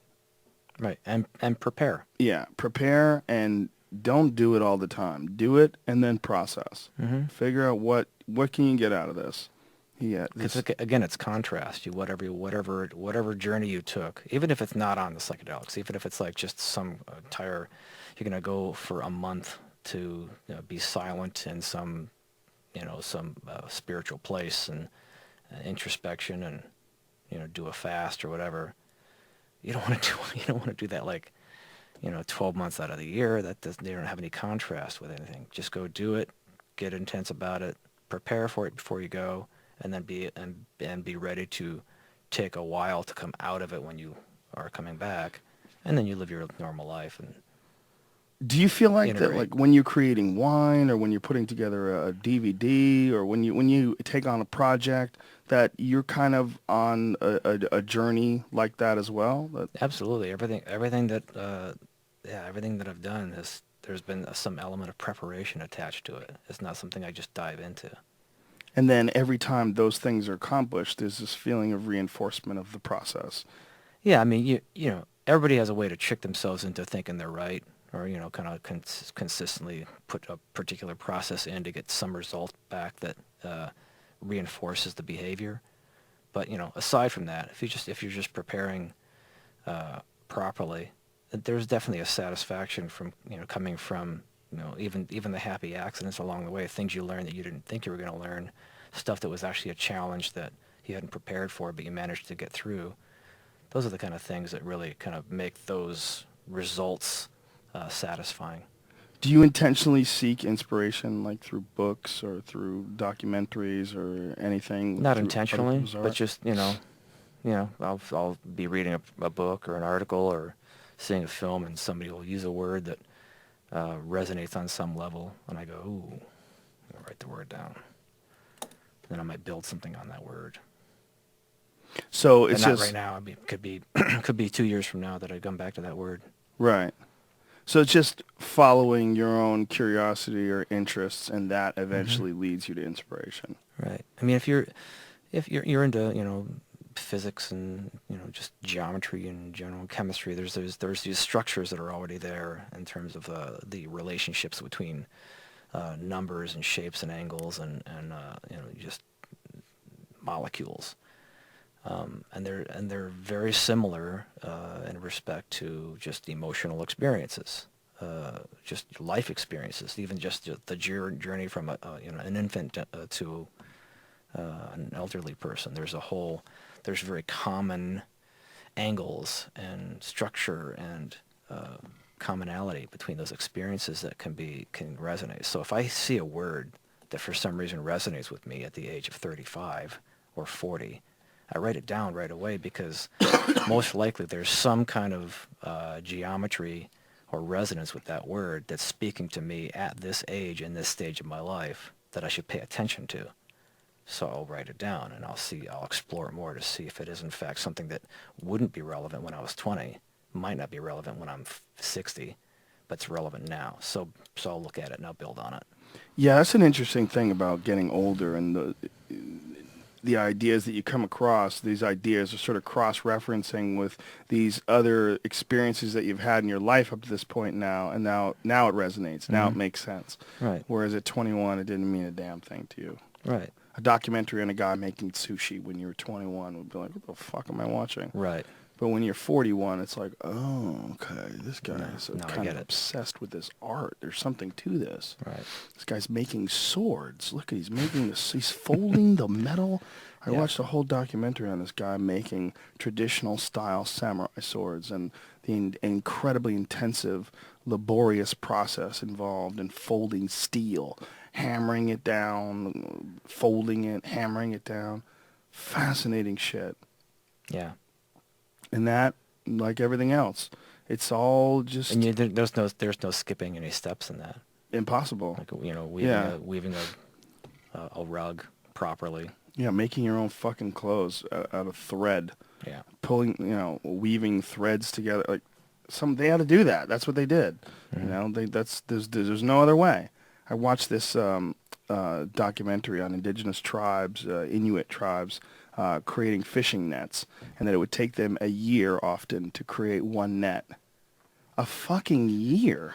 You better have a couple already made. Yeah, you have to have a couple already made, and that's the way you're eating. Yeah. That's the way these fucking people are gonna eat. It goes back to those subsistence shows that I'm absolutely fascinated with. There's this one that I've been watching now. It's called Life Below Zero, and it's just these different families or individuals who live up in Alaska, and they go from one to the next and follow these people. And this one tribe that's a man and a woman, and the woman is a native Inuit woman, and the man is American from the lower 48, and they have children together. And, like they've lost family members because they fell through the ice and died. I mean, this is real shit. This woman they're walking across the ice and they're like knocking holes into the ice to make sure that it's deep enough for them to walk, and they're with their children, and then they're going to put this net down underneath this ice and feed it to each other on the other side of the river, and they're going to catch fish, and that's how they're all eating. And there's no other way to eat. And this is what they do. And that's their life. And there's something about it that's so fucking terrifying to you. That just shut me down. Yeah. That sounds cold. Oh, it's fucking cold as shit, man. Well, this woman had lost 2 family members. She'd lost one of her sisters and I think one of her brothers, or maybe a cousin or something like that, fell through the ice. I was just gonna reach for a sweater. Yeah, it's wild shit, man. But to them, that's life. That's what they do. That's what they're doing. That's their existence. They're laughing while they're doing it, and everybody. I mean, I guess people just adapt and get used to it. But there's also this like intense spiritual connection with their food that way. You know, when they're pulling these fish out of this water and they're grabbing hold of it and making sure it doesn't fall back under the ice, like there's this intense connection between this animal, this creature that they just caught that we don't really ever get. And when they eat that animal, there's also this intense feeling of satisfaction that goes with that this substance living. It's very, very intense, man. Very intense. We've lost touch with that because we have so much available to us, you know, no matter where we look. Yeah. We've got, you know, food, clothing, shelters pretty much readily available. We've gotten a little lazy on that kind of stuff. A lot lazy. And I think it's a lot like what we were talking about Los Angeles. I mean, Los Angeles is too goddamn easy. There's no weather. You know, it's no weather. It's simple. Go to the supermarket. Everything's spelled out for you. Soft life. Soft life creates soft people. We got to figure out a way to fix that. What's the way, dude? Yeah. Reset. The only way, I think, is for people to figure it out on their own, to be inspired by people who have figured that out. You know, this marble is way smarter than we are. So when it decides that there's any even, you know, if the kids get a little too cocky, it'll toss a few tidal waves or toss a few meteors at it just to reset. It'll just reset, and you'll go back to having to figure out what to do with your time, not having your PDA. Yeah. I've always wondered if that's what it did with the dinosaurs. If the Earth looked at the situation and was like, Those God, are too big. This is a mess. No one's going to figure that out. No one's going to stop that. They're stupid as fuck, and they don't have to get smart. They kill everything with their face. They weigh 50,000 pounds apiece. Right. All right. You know what? It's time to throw an eraser their way. Yeah. I agree. I think that's probably the case. Eventually we'll, you know, something like how dependent we are on just everything digital and electrical. Just a simple, naturally occurring, you know, electromagnetic pulse will just fucking ruin people's lives. Yeah, one big fat solar storm that erases everybody's Kindle. Yeah. Done. And go try to find a book now. 100 years from now, try finding a book. Yeah. Books would be like records. It would be like trying to find vinyl today. I make vinyl. Do you? Oh yeah, everything. A few people do, right? Pretty much everything. Even the remixes we'll do vinyl for it too. Well, there's a weird push now for not even just a digital copy of something, but in the cloud, to leave everything in the cloud. Like, have you seen these new Google Chromebooks? They barely have a hard drive. Yeah, everything's in the cloud. Right. You're accessing your data. And I'm so like, and I'm not being like, you know, grandpa trying to, you know, hang on to his, you know, his Betamax or 8-track tapes or anything like that. I mean, I honestly just like, when I download stuff off iTunes, I have like a hard drive, and I just can't let go of the idea of like just deleting it all and getting it later when I want it. Because, I mean, are we really going to watch those CSI Miami episodes again? Probably not. Probably not, but you feel better if they're sitting in a because I paid metal for them. box. I paid for them, so desk. why don't I have them somehow near me?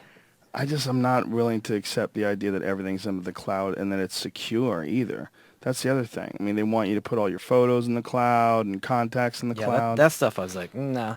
Yeah, I don't believe Think you. about it before you print this photo out. Fuck you. What if I'm not going to have this photo if something crazy happens like that and it's lost? Yeah, and also the latest revelations that the NSA tapped into the Google Cloud and basically accessed everything that was up there, which is, you know, Google's all pissed off, but come on, you didn't see that coming? You know, aren't you guys at the front of the line? Don't you know what's possible Person and not of Interest? possible? You seen that show yet? No, what's that? I've seen it before. Like that one? What is it? It's everything you're talking about. Like, it was a show that just started, you know, a couple seasons ago, like maybe the third season, I think now. Ben from Lost is on it.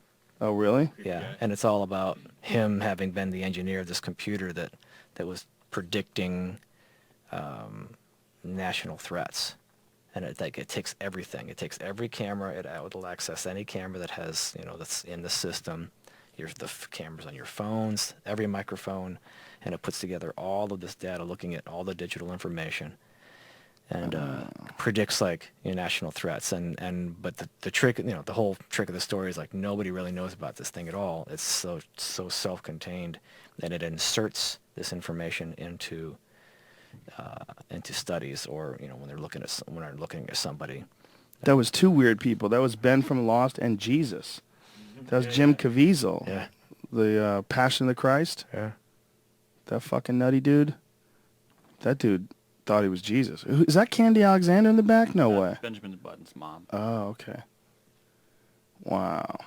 So good? You recommend this? It was funny because like everything about what the show is, all of a sudden came out with all this, all this NSA spying. They're like, that's what they're doing already. So this show is like kind of being a cutting edge thing, like going, oh, there's this supercomputer doing all this stuff, and they're like looking through the cameras and they're gathering all the information, and all of a sudden you go, no, they're doing that right now. Like this is not a stretch. This is not a supernatural show. This is like actually happening. Well, it went from being something that a guy like Alex Jones would rant and rave about to the reality of the day, and it happened within like a month. Right. I mean, everybody sort of just realized, like, oh, shit. Like, Yeah. everything you've ever emailed somebody actually is somewhere in a database. Mm-hmm. That is the facts. That's the world that we live in now. This isn't science fiction anymore.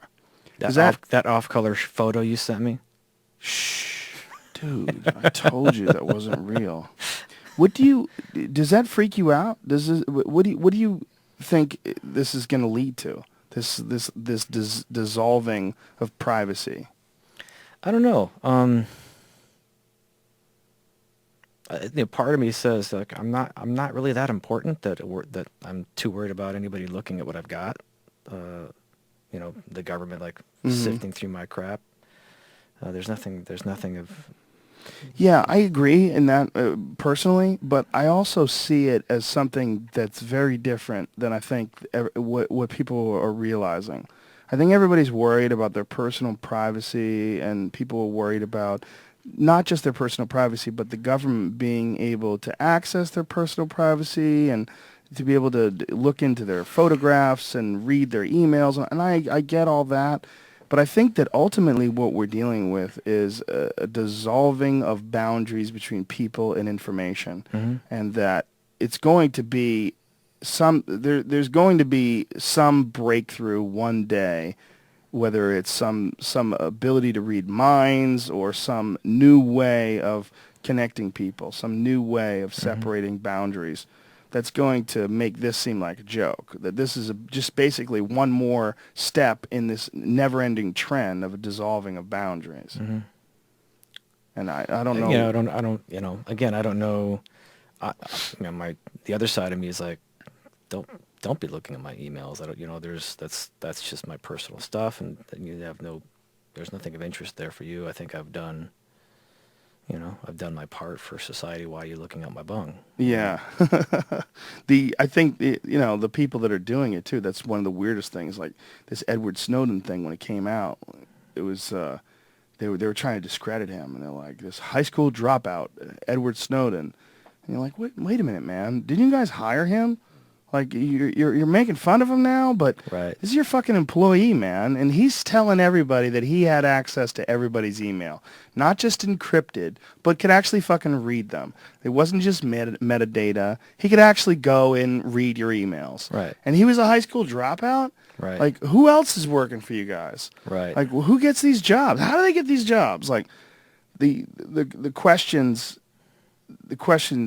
are just leading to this weird ultimate reality, which is that the trend seems to be across the line, this dissolving of boundaries between people and ideas and people and information. And then eventually everyone's going to have access to everything. It seems right. that and is again, the I trend. think that's wrong. I get caught up in the idea of like, well, maybe this is part of some, this might be just our tendency to do things. This is what we do to control people, just through the ages, power, power wants more power. But at some point you have to wonder, like, so is that choice and the dominant, whoever's in charge, if that's a tendency of whatever we are, whatever makes us up, is that an extension of what, again, going back to the marble, is that what the marble wants? Like, right. Is that in some way, is that Is that consciousness just trying to sort some things out and take us to the next step? You know what I mean? I have no answers to that. I'm just saying. Of course not. I started Yeah. I started asking those questions of like, okay, so how would I, if I was David Koresh, how would I rationalize that perspective? So think like a crazy person who, comes up with some awesome rationalizations to justify the actions. And then try to go the other way, like, and try to feel like, be more like the paranoid, you know, opposite, defensive, reasonably defensive person who wants to know why, what the fuck do you need to see in my emails? I don't understand why that's important to you. I try to look at it as someone who's analyzing the human beings as a complete alien outsider, looking at us collectively as a group, which is what we move as a group. We act as a group. And I would say, well, look, here's this thing that works collectively to make technology, but thinks it's an individual. They all think that they're individuals, but essentially all they're doing with their manic desire to acquire goods and to acquire material possessions, what they're really doing is just pushing innovation because they need the biggest, baddest, newest, craziest. They constantly need the latest and greatest.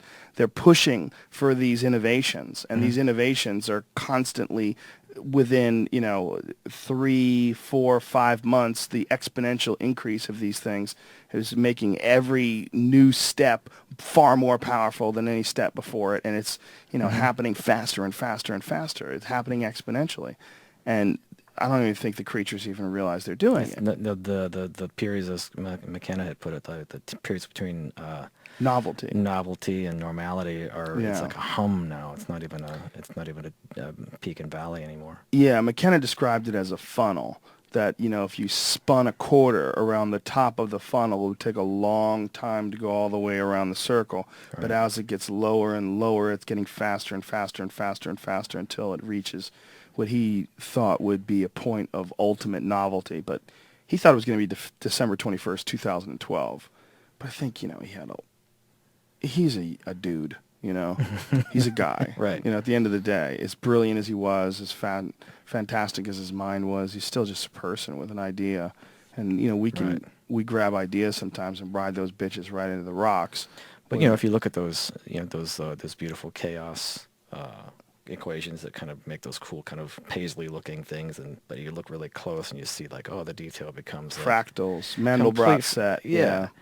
So, if you look at that, when we get down to the bottom of that funnel and you're looking close enough, there's a deeper funnel. And it has just as much detail as the funnel above it. So, and he might ultimately have been right in some sort of a way that December 21st, it might not have even been that exact day, but that era, the era between 2012, 2013, which is the era we're living in and experiencing right now, it might ultimately be this new opening for this new future. And this, what we're talking about, where there's that TV show or the revelations about the NSA, that could be just the first steps in opening up this new door of perception, this new door of reality. Right.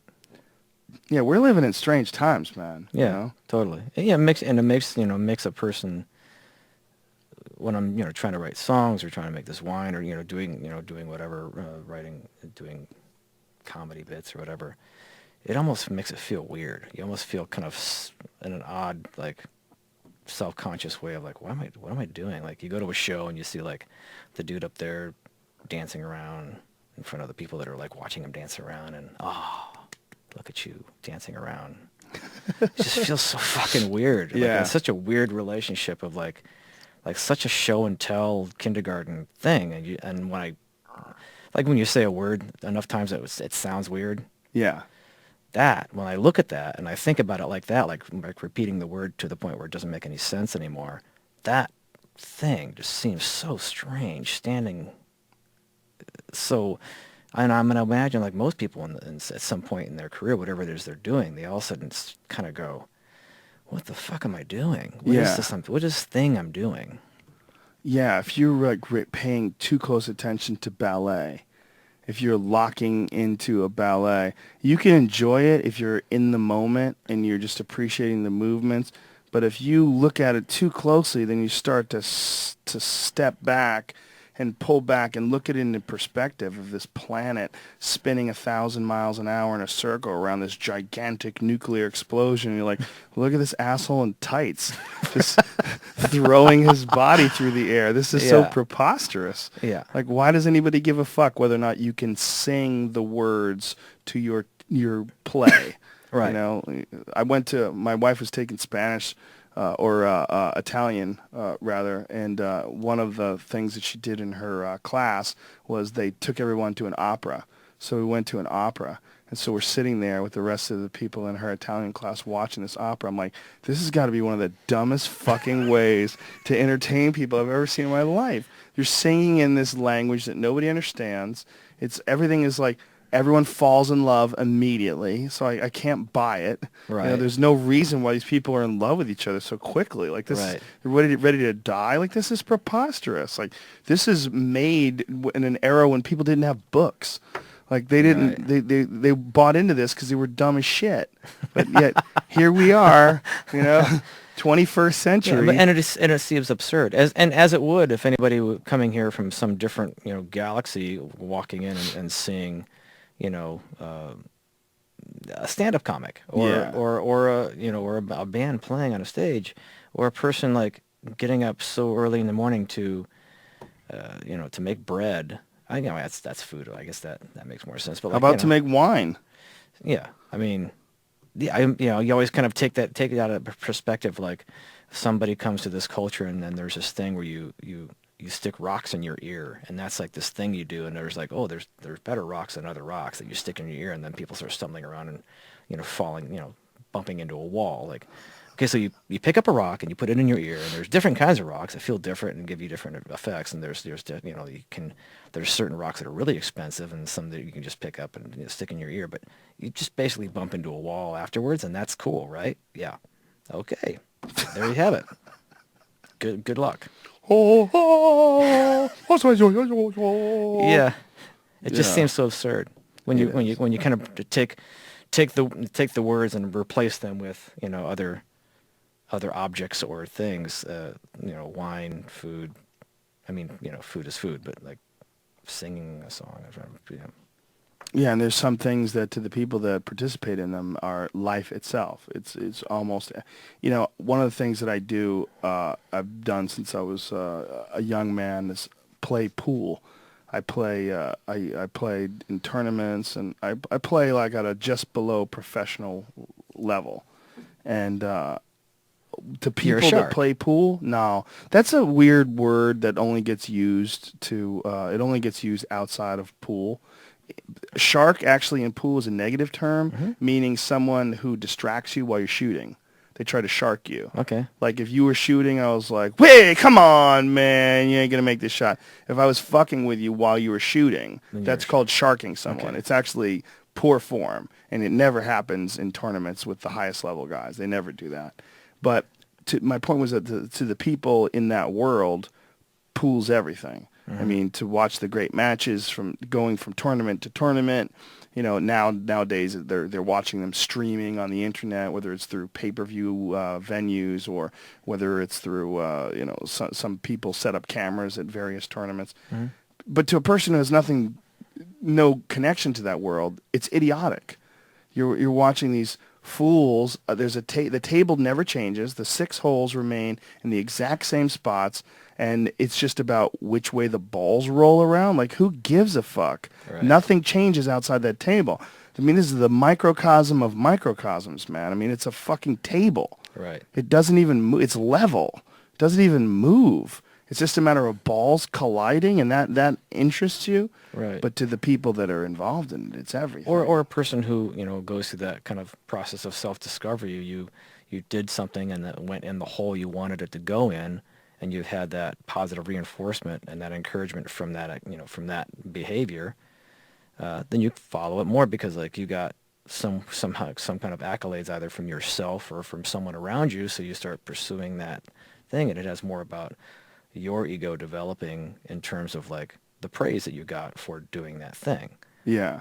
So so you end up, you can see how things get to that level. Watching your English footy. I was never a footy fan until I had somebody kind of walking me through what was happening. And then I recognized something, and I was, patted on the back for recognizing this thing that I still don't have any fucking idea what I was talking about. But, I'm watching it more because I want to see where this goes. And you're like, 6 total goals tops, and that's what we're watching here. If you're lucky. Yeah.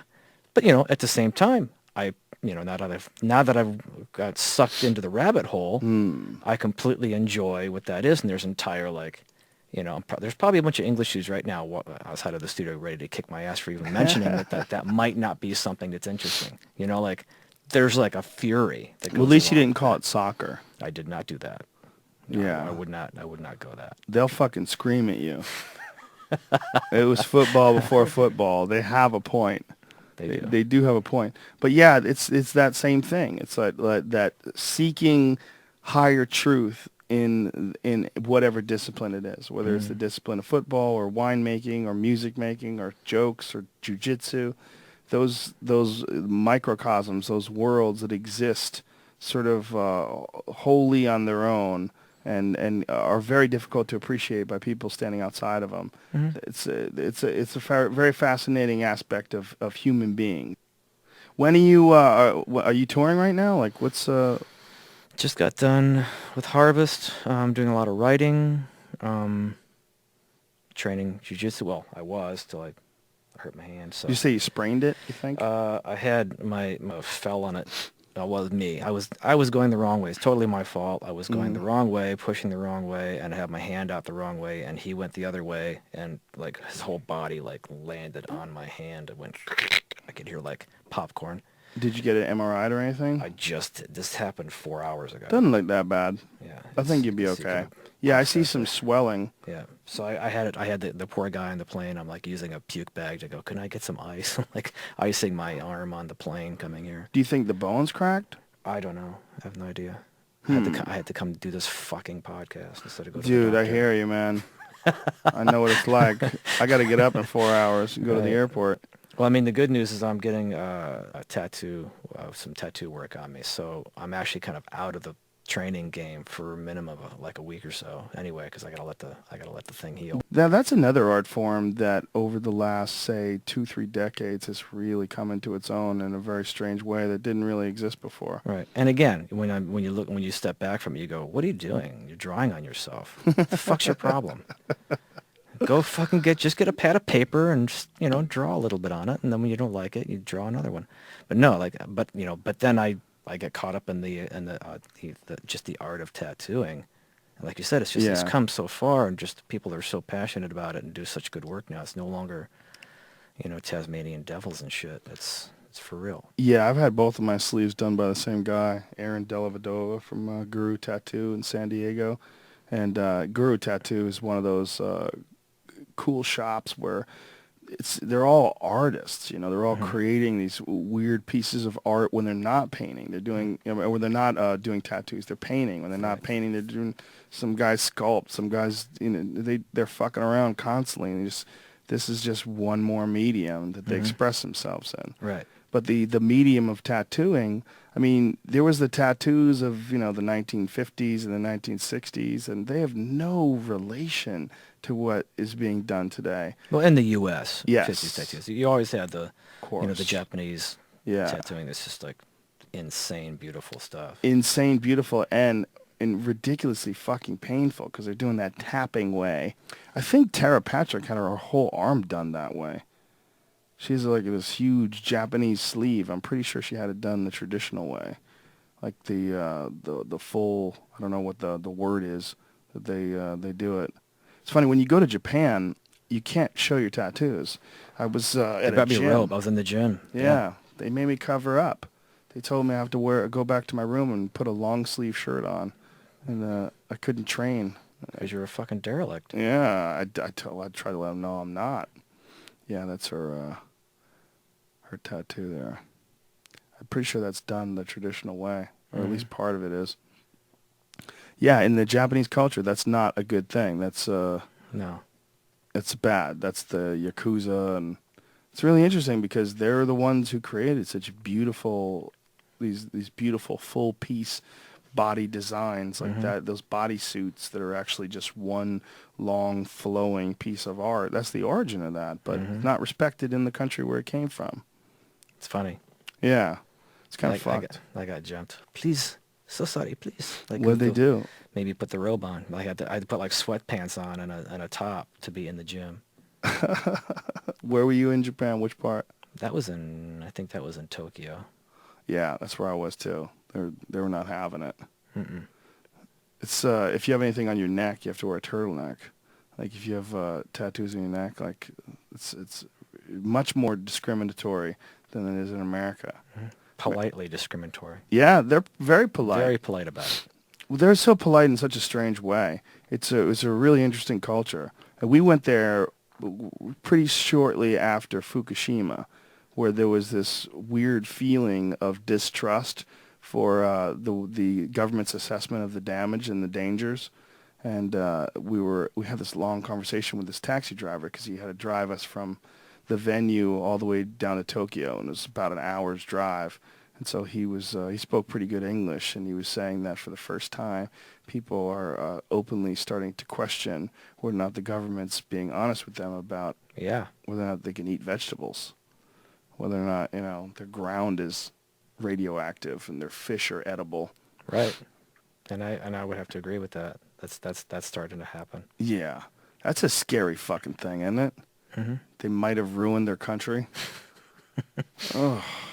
They might have to bail because it could get worse. I mean, there was another earthquake just last week. There was a 7.3 off the coast of Japan. Really? Yeah, it was another one.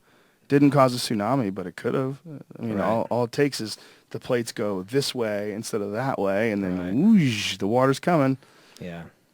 And if it does, they're fucked. Yeah, there was a beer that a friend of mine had at his local sushi place, and I went in. I was like, hey, can I get some of that beer? He goes, no. I said, what happened? They said, oh, the earthquake. I go, so it stopped production. He goes, no, it's gone. The family's gone. The beer is gone. The building's gone. They're gone. It's like, fuck. Yeah, gone. Like never coming back. Yeah. Yeah, you see some of the damage. And by the way, that ain't shit compared to some of the fucking tsunamis that they know have hit different parts of the world. That's why I always laugh whenever I drive by Malibu. I was in Malibu today, and I was driving by, and I was looking at these houses they have perched over the ocean, and I was like, sleds. Boy, there's no guarantee that's going to be there tomorrow. No, those are just sleds with They're basically kickstand. playing a long, extended game of musical chairs. And they know for sure one day the music's going to stop, and their houses are going to, for sure, go flying out into the ocean. But when in Michigan we had all that snow, you'd always have, you could do bobsledding and stuff. Kind of just, sled down the hill. And that was, when I see those houses, that's all I can think of is sledding in the winter in Michigan. Well, they'll get erased one day. I guess if you're like way up on one of those bluffs, you probably got a pretty good shot at sticking around. Of not falling completely in the ocean. But those things have massive landslides too. There was a couple of years ago, there was a news report where these people were waking up in the middle of the night, these horrible cracking noises, and they realized that their houses were sliding off the side of this hill down into this valley. Yeah, just gives out. You decided to put a foundation in the ground that decided to not be there anymore. Right. And it all just in giant, huge 30, 40 acre chunks just slides down and takes these $5 million houses with it. You hear it. They're not worth $5 million anymore. Not anymore. If I may. I think you're correct. And I think even if you wanted to reclaim that land, boy, it's tough to pinpoint where your house used to be. Yeah, good luck with that survey. Yeah. Yeah, those dudes with the sticks looking through that hole, yeah, they're going to have to do a lot of measuring. That was me in the military. Did you do that? That's what I did. What'd you do in the military? We put in grid coordinates for like the tank batteries to pull in, and if you're gonna shove a big missile in a tube and launch it somewhere, you have to know where you are, and to know where it's going, basically. So that's what we would do, is we would put the survey points. What branch of the military were you in? Army. How long were you in for? 3 years. Well, 6 years total. What year was this? 82 to 85, and then reserves from 85 to 88. Look at you, that's you. Ba-boom. You handsome bastard. Not a wig. That shit's real, yo. Did you get anything out of being in the military? Yeah, discipline. Yeah, just just again, just being responsible, responsibility, the ability to respond. Yeah, people that have gone through that, it's very interesting to see. I had a friend who was real lazy and kind of shiftless and never got anything done, and then went away, went to boot camp, came back, and this motherfucker always folded his napkin after that and sat up straight and got shit done. And I was like, wow, they turned this dude around. Like, they really did. I mean, I wouldn't recommend it today because joining today, you have a high likelihood of either being forced to assassinate someone for the government or finding yourself in a position where you really wouldn't want to be, and Right. people are shooting at you that don't like Americans. And unless it's your calling, I wouldn't really recommend it. But goddamn, for some people, it really is a game changer. I agree. Yeah, and not everyone can make it through it. But a lot of guys that kind of washed out, during that whole basic training. What made you process. join? College fund for art school. Really? Yeah, Were you pretty convinced that we weren't going to go to war during those times? completely. I was like, "Ugh, war. I just didn't believe it. And then I got appointed to go. I got through a long process, but basically got handed an opportunity to go to West Point by going to the preparatory school for a year. And got to the end, like when I finally got my appointment to go to West Point, they said basically you have to forfeit your Army College fund to go to art school. And I didn't really go in to be a career military person. I kind of went in to get college funds so I can go pursue the arts. But my behavior was being reinforced as far as the way I was excelling as in the military. So it was very tempting to go, I could be an officer. Let's do that. And then I got to that moment where I had to make that decision. In that moment, I had like 3 hours to check the yes box and accept my appointment, or check the no box and, go back into the regular army and then go to art school. And Wow. I chose art school. If I had not done that, I would have, provided I made it through West Point, which is not a guarantee. If I'd have made it through West Point, I would have been in the 1st Gulf War as a lieutenant. Wow. That's fucking crazy.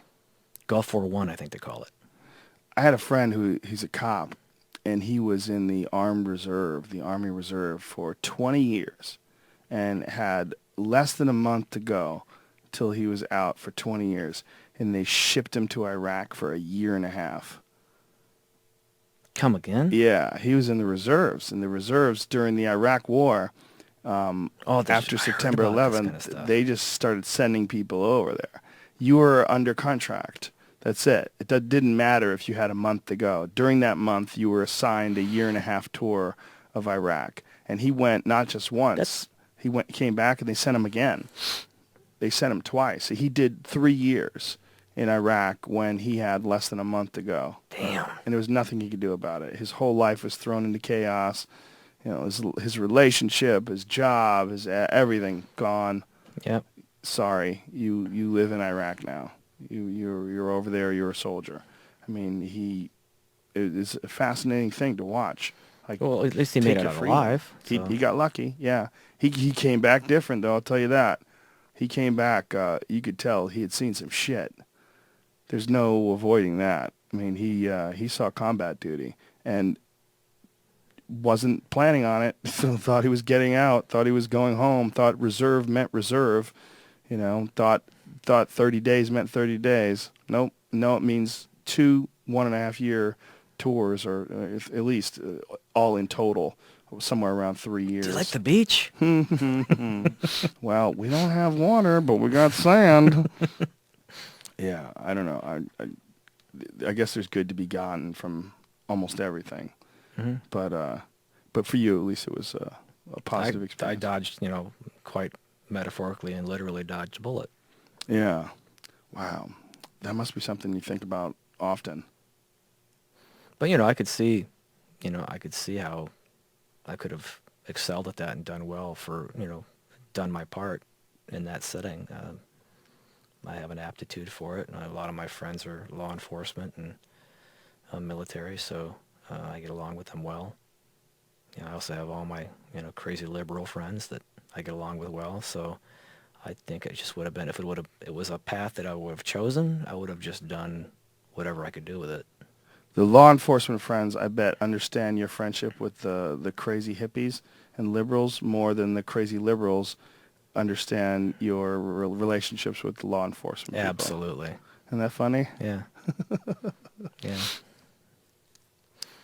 But, Yeah. God bless them. God bless them all. The open-minded liberals. Yeah. Yes. There's not that many of those, are there? When it boils down to it, there's a lot of aggressive progressives. Yeah, and I noticed that. Yeah, and coming from that background of being, supposedly like the liberal Democrat, it's pretty amazing. Well, they have this idea, and they think that it's right, and they think that they should violently try to support that idea. Mm-hmm. Whether or not other people have that idea or not. They think that their idea is correct and their idea is on the right side of history, and so it's something to be violently pursued. Ba-boom. Yeah, boom. I don't know. I don't know who's right. I don't think any of them are. The truth is in the middle somewhere, right? Yeah. Listen, man, I got to go to the airport in, I think, 5 hours. All right. So let's wrap this bitch up. I just came from the airport. Thank you for doing this, man. No I'm glad you did. I mean, you literally pulled right up. The car's out front, and you're a beautiful man, Maynard. God bless you and men like you. Thank you. Onward. All right, folks, that's it.